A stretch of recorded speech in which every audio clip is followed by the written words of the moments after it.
So George W. Bush is in the news again. He's been doing some interviews recently, and apparently he revealed who he voted for in the 2020 election. So was it Biden? Was it Trump? Let's take a look.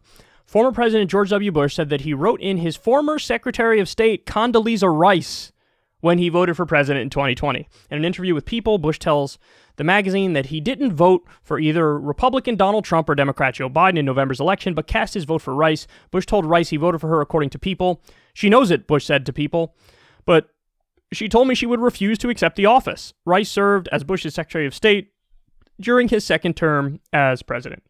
Okay, so this is hilarious. We'll get to exactly why it's hilarious in a second, but Bush went on to say, quote, he described the current state of the Republican Party as isolationist, protectionist, and to a certain extent, nativist.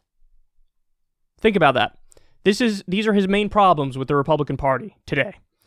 They're isolationist. By the way, they aren't. They're not anywhere near isolationist. They're still jam-packed full of neocons who love endless war. Even Trump, who pretended like he was more of an isolationist, was a neocon.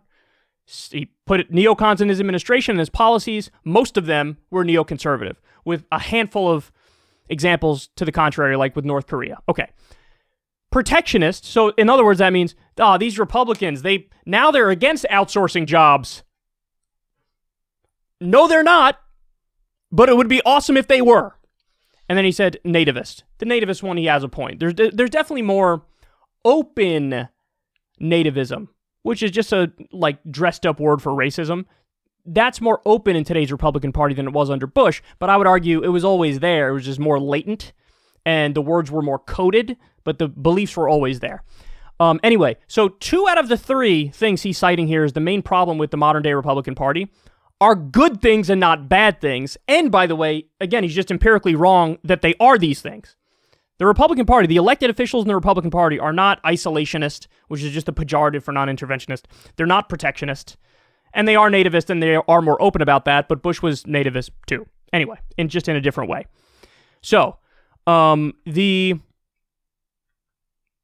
most important point about this story, where Bush reveals who he voted for.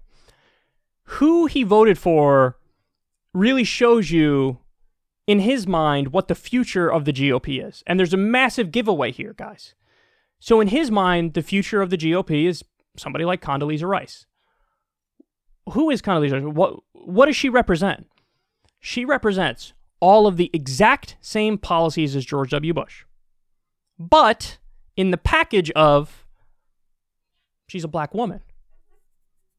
So in other words, let's go all in on the identity approach to politics. Say, look, we're progressive, we're people of the future, we're enlightened, we're not bigoted, backwards idiots. We understand the value of diversity.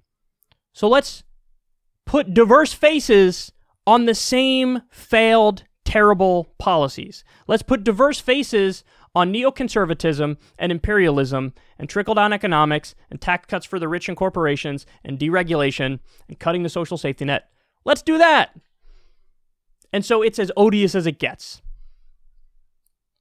Ultimately, these guys all agree with Donald Trump on 95% of the issues. They do. The only thing they don't like about him is the mean tweets and the unhinged nature, because they think that embarrasses them. That makes the Republicans look bad. That's what they don't like.